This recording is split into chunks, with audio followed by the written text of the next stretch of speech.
Hello everybody, this is Miss Patsy here, and she has such a wonderful testimony and I wanted her to share it with you. And Miss Patsy is 92 years young? Yes. Yes, and so you are going to be so blessed by her testimony. And what is the name of it? A miracle? A miracle happened. Amen. And so she's going to give that to you now. I want to tell you about the many ways God has worked in my life and all the miracles that have happened. But first, I want to ask a question for you. How many of you woke up this morning and said, "Good morning, world"? I was just wondering, or did you wake up and have a cup of coffee or a tranquilizer? Which one did you do? You should have said, "This is a very good morning for me," because God and I both decided it would be. Sometimes we forget these small things that we do in life. Remember, a positive attitude will get positive results because attitude and enthusiasm are contagious. You're probably thinking, "That's not about your testimony." Yes, it is.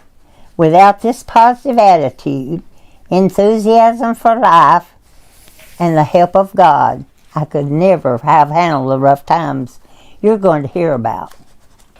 In Psalms 121:1 says, "I will lift up mine eyes unto the hills from which cometh my help." On July the 7th, 1930, a small curly-haired baby girl was born to Mildred and Grover Johnson. Since they already had a 4-year-old son, Charles, it was a joy to have a baby girl. But this joy was short-lived. In a few days, this tiny baby girl, Patricia Claire Johnson, began to cry and cry and cry and scream. And Mother decided a pin was surely sticking me from a diaper. She was shocked beyond tears when she saw a red blob on the outside of my body. The doctor was immediately called. He really didn't know what had caused this, but knew this was my bladder on the outside and turned wrong side out. They immediately took me to the hospital in Chattanooga. Mom and Dad were told I was born with exstrophy of the bladder. The reason they did not know this for 2 or 3 days was that a thin skin had covered it at birth. There was also a muscle missing that held this all inside. The doctor told my parents, just keep her comfortable as possible for the time, because my life would be very short. Oh, how God works miracles, because now I am 92, as you've been told. Mother said I cried and cried so much that I lived on Paregoric and aspirin and prayer. And I can remember the terrible pain even today, and can remember begging for aspirin with soda. I really liked the taste then. Mother and Dad took me to many doctors in Chattanooga and in Nashville. They tried several things, but nothing seemed to help. They did not know how to correct exstrophy of the bladder. Not long ago, I read in a magazine that by the time a baby is 5 months old, they can correct this for life. God did not mean for mine to be that easy. In Matthew 17:20, nothing shall be impossible unto you. I'm sure sometimes my parents thought I was impossible. But my mom and dad never let it be known if they felt this way. By the time I was 5 years old, I had cried and strained so much I strained my rectum on the outside. The doctor said nothing can be done, but my dad said, yes, I believe it can. And I can remember seeing my mom and dad praying, and I'm sure they must have read Psalms 55:22. Cast thy burden on the Lord, and he shall sustain thee. Someone told Dad about a doctor in St. Louis, Missouri, that would do the surgery to correct the rectum only. A doctor in Chattanooga made the arrangements, and the three of us boarded a train for St. Louis. We had very little money at that time. My dad drove a school bus, worked at a grocery store, and farmed. We arrived at the hospital and have since decided the receptionist who filled out our papers had to have been an angel placed there by God. As she finished filling out the papers, Dad asked if she knew somewhere they could stay that was not too expensive because we had very little money. "Wait here just a minute," she replied. She came back with the sweetest smile and replied, "I know a perfect place. I have a cabin about 7 miles from the hospital." Dad quickly asked, "How much a week or a day?" The reply came quickly from her, "It's free to you and your wife." Suddenly Dad replied, "Does a bus come by the cabin?" Immediately Miss Kempker replied, "You don't need a bus," and held out keys to her second car. Mother cried and replied, "You're an angel." I had my surgery on the rectum, and the rectum repair was successful, and I've never had any trouble with that since. Ms. Kempker furnished a place to live and them a car to drive. She also bought most of the groceries. Psalm 34:4 says, "I sought the Lord, and he heard me and delivered me from all fears." Dad soon returned home after the surgery, and Mother didn't know what to do because she was really afraid alone at night, and they would not let me go home yet. "No problem," Ms. Kempker said. "I will spend the night with you at the cabin," and she did until Mother returned home. She taught Mother different methods of cooking. She taught her calmness, and above all, God would take care of no matter what. And now I'm sick with lots and lots of pain and not able to control my bladder. I wore diapers, but I wanted to go to school. "No way," said Mom and everyone else. So Mom taught me at home. Now, if you've never been taught at home by your mom, well, it's rough. I had a hard time learning to spell, and I think Mother delighted in sending me in a corner. But she read to me a lot, and she taught me all the facts of life, and how to read and write and do all of those necessary things. 7 years old, and I just loved my older brother. I thought he was just wonderful because he was 11 years old, and I thought he was really grown up. Now I'm 8. No school yet. I was really getting depressed. I wanted to go to school. But honey, you'd have to wear diapers, and 8 or 9-year-olds sure don't do that. Or they might even make fun of you. Mom told how I placed my hands on my hips and said, "I don't care if they make fun. I don't care what they do. I want to go to school." In July, I'm 9 years old, and in August, I started school in the 2nd grade. Miss Merle Stanifer was my teacher, and she was another angel, placed as a teacher. I started school with diapers and rubber pants. Miss Merle let me use the cloakroom to change. Was I embarrassed? No. I was just happy to be in school. Did they make fun of me? If they did, it didn't bother me. 2 Corinthians 12:9, "My grace is sufficient for thee, for my strength is made perfect in weakness." Now you can just imagine how petted and pampered I'd been. I was waited on hand and foot. But something was about to invade my world. About 9.5 years, I got a baby sister named Molly Ann. She was cute, bald-headed, with the biggest smile. While all this was taking place, I spent some time with my Grandma and Grandpa Minton and my Aunt Marjorie, who taught school. It was at this time I decided I was going to be a teacher too. It was also at this time that I gave my life to the Lord. I was baptized and joined Dunlap First Baptist Church, where I am still a member.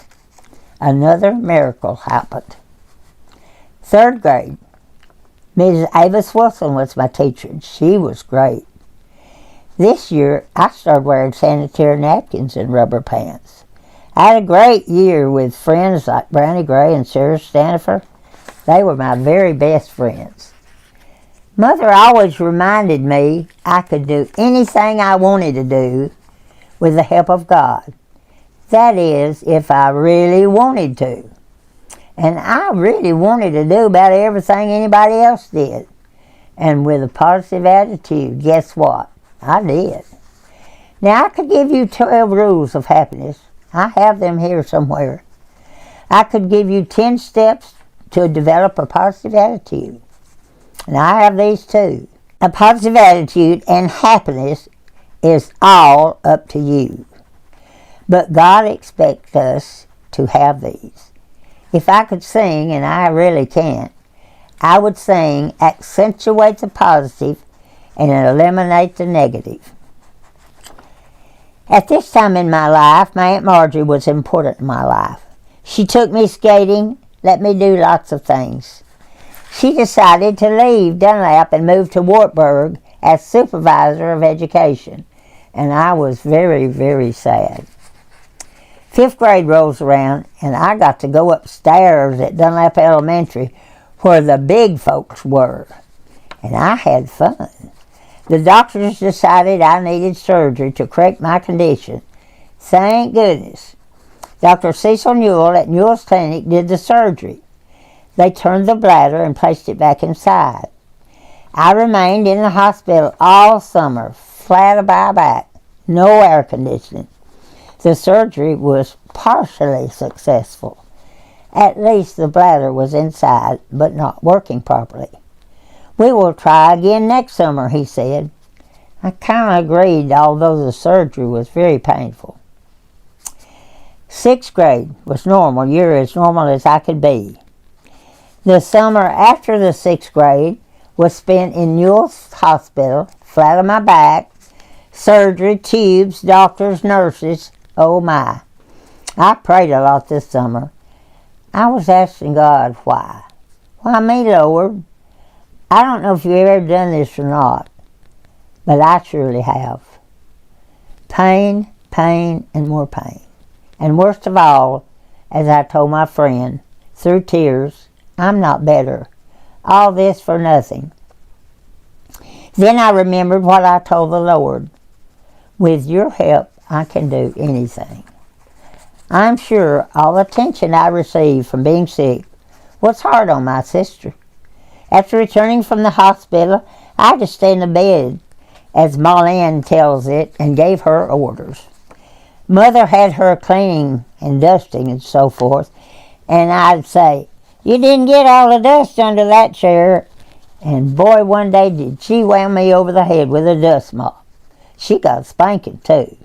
But now we are the very best of friends and love each other dearly. 7th grade finds me taking piano lessons, expression lessons, boy crazy, just like all the other girls. Summer came. Yep, another complete summer in the hospital. More needles, doctors, tubes, pain, all summer long. No, it was not successful.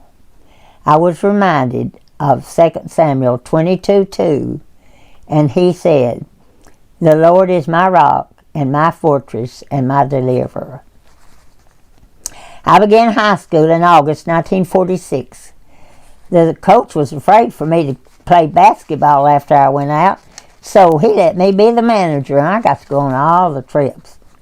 I was always part of the clubs and plays. I really had a good time. I loved school. I dated in high school thinking, I can't ever get married. Why am I doing this? Sure, I got discouraged at times, but never dwelled on the negative. Oh, my little sister was such a nuisance when she was little. I'd have a date come to the house, and there she was. Several couples would be at my house playing Monopoly, and she'd slip them money under the table. And then when I started driving, Mother would always say, "Well, take Sis along with you." That's the way I got to go. And as a senior, I dated Hollis Pope for a while. Psalms 27:14. Wait on the Lord. Be of good courage, and he shall strengthen thine heart. Wait, I say, on the Lord. As time draws near, I decided to go to college. Yes, I still wore sanitary napkins and rubber pants. Could I ever do this? I started the first summer after graduation from high school in 1950.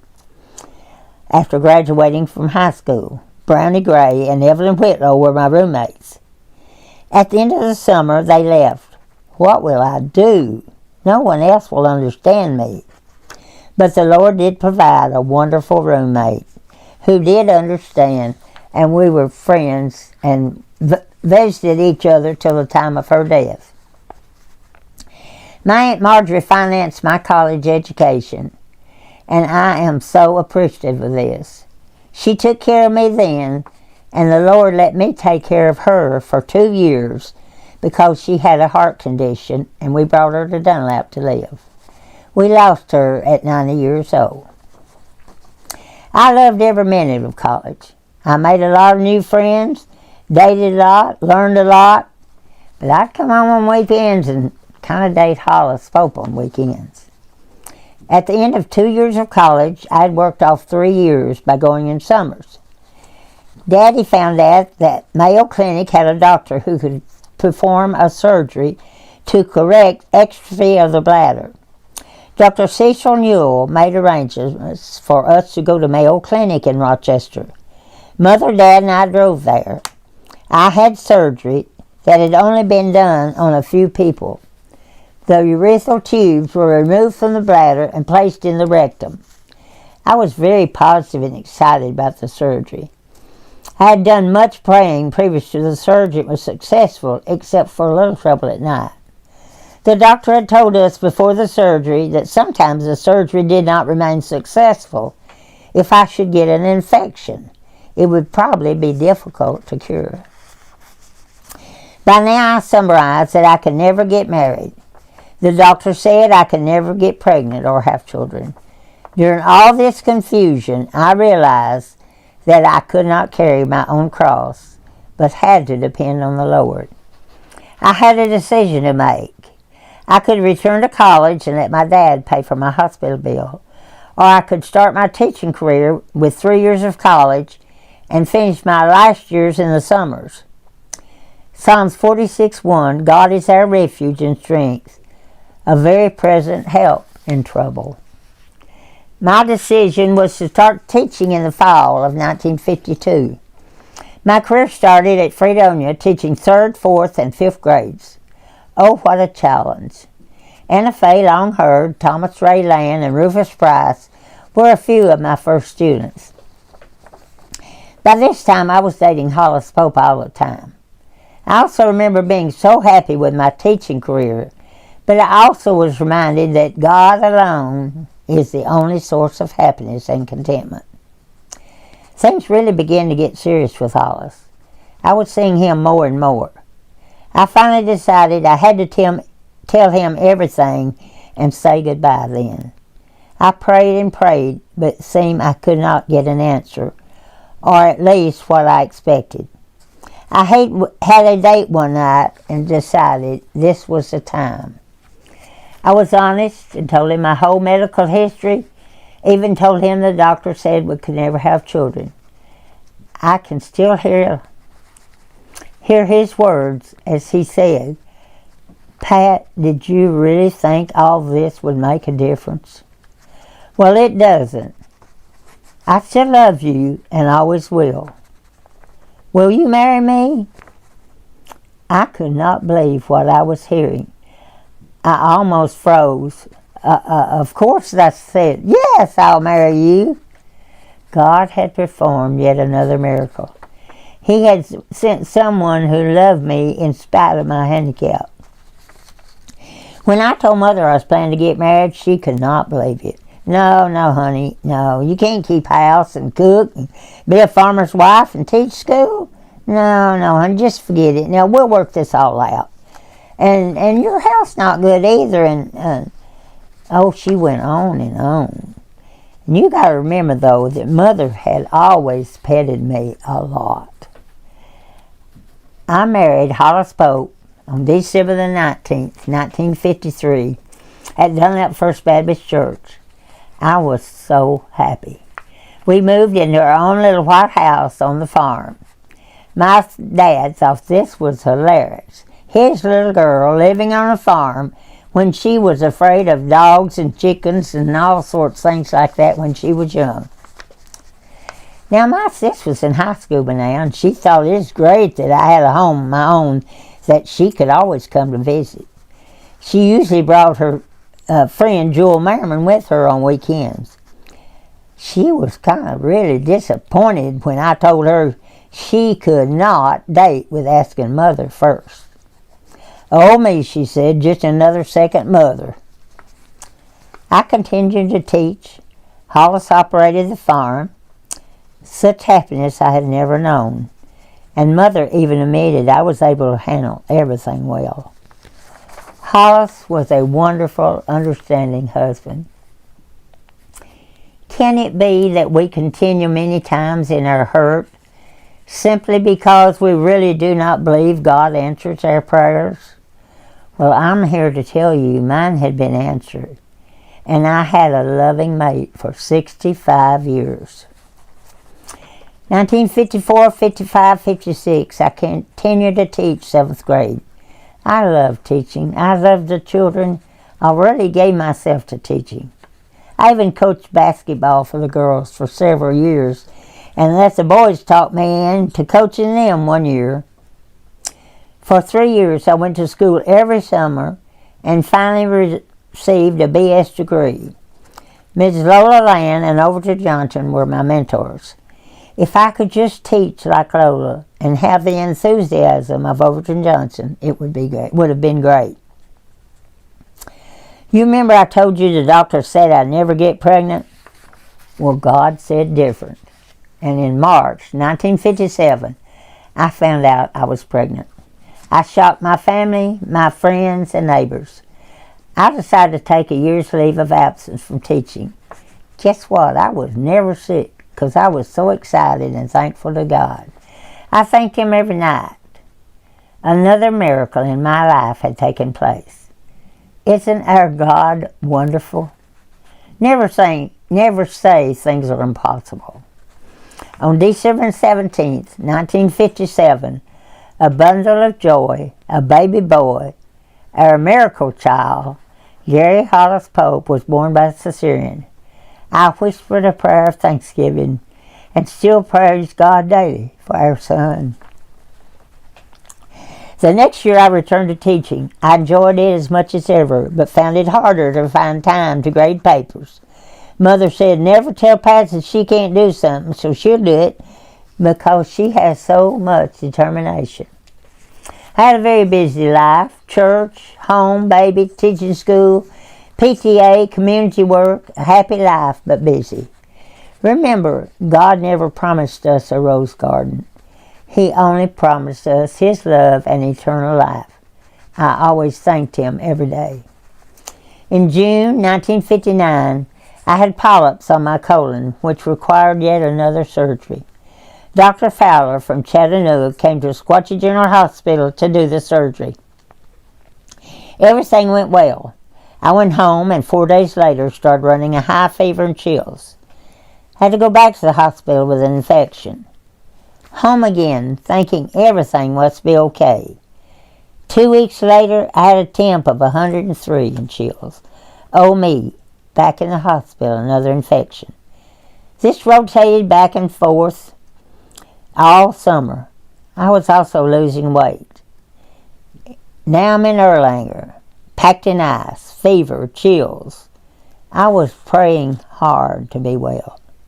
I had a 1.5-year-old baby to take care of, and I had a 7th grade class who needed me, and my loving husband needed me. It really was beginning to seem God was not going to answer my prayers. 1 Peter 5:7, cast all your cares upon Him, for He careth for you. I did begin teaching in August, and I would teach a week, be sick a week. I was getting weaker and weaker. I had lost 50 pounds by September and could hardly go. For some reason, the Lord had brought me down to my knees. Dr. Cecil Newell explained to us that the doctor from Mayo's had told us the last surgery I had that sometimes would not work if you got an infection, and I had received that infection from my polyp surgery. Did I question God during this time? Yes. Why, Lord, did you give me a baby if you weren't going to let me take care of him? Why, Lord? Why? I went to Mayo's Clinic, then to St. Mary's Hospital for surgery. I left Dunlap with 102 fever and so weak I could hardly travel. When I arrived at the clinic, I had to see different doctors from the one I was scheduled to see. He told me if I wanted to live, I'd have to have a urostomy surgery and wear a bag on my side for life. He told all the negative points with nothing positive. I made up my mind I'd just come home, but God decided different. The next day I met my real doctor. He was wonderful, told me all the positive points and insisted I have the surgery and I would have many years to live. I had the surgery, recovered quickly, returned home to my baby boy and my husband. I thank my Lord over and over and still thank Him today for letting me live. The surgery was very successful. I do wear a bag on my side, which has caused me very little problems. It has been 63 years, and isn't it wonderful that the Lord has allowed me to stand here and tell you about this. I returned to teaching in January after my surgery. My health improved and everything returned to normal for a while. Gary attended elementary school in Dunlap, and he was a help to his dad all of his high school years. He went to college for 2 years, then married Kathy Snyder. They had 2 boys, Sean and Andrew. My grandsons are my pride and joy. In 1977, my husband turned a tractor over him. He broke both pelvic bones and both shoulder bones, had 2 blood clots. I thought several times he would not get to come home, but God knew different. Prayer does marvelous things in our lives, and we all prayed a lot. I thought this cannot be. I cannot live without Hollis. I just stop and remind myself that God knows exactly how much I can stand, and He will not permit me to reach a breaking point. Hollis's health improved. He returned to the farm and work, another miracle in our life. After 23 years of teaching math in elementary and middle school, I moved to teaching math in Squatch County High School. I enjoyed working with the teenagers, and I served my last 4 years as assistant principal. I retired in 1994 after 41 years of teaching. We enjoyed traveling and slowing down the pace of our life. I've always enjoyed cooking and canning and reading, relaxing as I enjoy my great-grandchildren. I love them dearly. Caitlin, Caleb, Shelby, and Liam all call me Yaya. In my lifetime, I have received many honors. I was recognized as an outstanding elementary teacher of America and had the annual at the elementary and high school dedicated in my name. The Valley Forge Freedom Foundation Teachers Award was presented to me. I received the Distinguished Service Award from the Governor's Committee on Employment of the Handicapped. Delta Kappa Gamma presented me the Achievement Award. I received the American Businesswomen's Woman of the Year. Bledsoe County Farm Bureau awarded me the Lifetime Agricultural Service Award and the Farm Bureau Women Outstanding Achievement Award. I tell you this only to let you know what God has done in my life. In the spring of 1984, I was chosen as one of the field test evaluators for the new Career Ladder program in Tennessee. I served for 3 months, then returned in August to work a full year. This was a very rewarding year as I evaluated other math teachers across the state. After returning to the classroom, I was evaluated by the state and received a Career Ladder 3 certification. In 1985, I had the pleasure of being elected state president of the Tennessee Delta Kappa Gamma Society International, a society of key women educators. It was my duty to visit chapters, conduct workshops, speak to groups, and to attend chapter, state, and international meetings. In 2019, Hollis's health was deteriorating because of his diabetes, neuropathy, and age. In January, he became sick and was hospitalized for a week. He was then transferred to NHC in Dunlap for therapy. I spent 24 hours a day with my husband in the nursing home, even receiving my meals there. Hollis was not eating and could hardly take therapy. He began to choke on his food. Gary was helping him eat one day when he began to choke. I turned quickly to run to the door and call for help. I fell hard and hit my knee and head. I was taken to the emergency room in Dunlap, then sent to Park Ridge Hospital in Chattanooga. I had crushed my kneecap and pulled the ligaments in my leg all loose. Dr. Higgins did the surgery and placed my left leg from thigh to ankle in a brace that kept my leg straight 24 hours a day. In 2 days, I was sent back to NHC and placed in a room with Hollis because his health was failing. He could not take therapy anymore, so we had to pay $7,000 a month for him to remain in the nursing home. But hospice soon took over his care and kept him comfortable. All I could do was lie in my bed and watch him die. On April 11th, early one morning, my loving husband just stopped breathing. The Lord took him quickly and easily. Oh my, what would I do? I knew the Lord would take care of me. I don't know how, though. I really got through visitation and the funeral with my leg in a brace and straight out in front of me in a wheelchair. Again, the Lord, my family, and friends got me through it all. My son and Gary and daughter-in-law, Kathy, were always by my side. Sean, Crystal, Caitlin, and Caleb were there to help. Andrew, Jack, and Shelby and Liam were always helping, and I depended on my sister a lot. After coming home from the nursing home, where I had spent 100 days, Lisa and Sally Green were hired to help take care of me and clean my house. I call them my angels because I don't know what I would do without them. My son Gary and Kathy take good care of me, and I thank every day for them.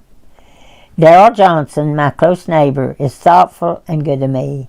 He checks on me every day and helps in many ways.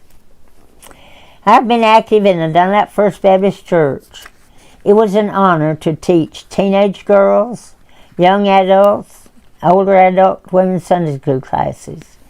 I've worked in Bible school for many years, served on committees, been active in mission work. Hollis and I sponsored many parties and hayrides on the farm. The church always prepared meals for families of deceased members, and I did lots and lots of cooking to help. I now attend Stevens Chapel United Methodist Church since I don't drive to my church in Dunlap. In March 2020, I had a partial knee surgery. I did fine with the surgery, and home health came to my house and gave me therapy, and I quickly received the use of my leg. I had another setback after finding out my iron level was so low. The test showed only a trace of iron.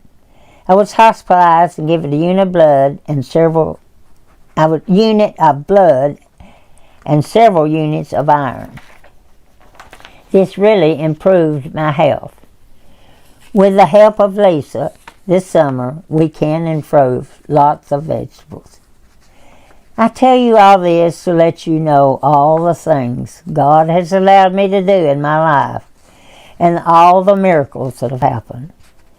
Whatever your problem, when you believe in God, believe in your potential, have faith, and pray, You can do the impossible because God works miracles. If Jesus has been revealed to you as Lord and Savior, and you've accepted Him, you have experienced the greatest miracle of all, salvation. Thank you.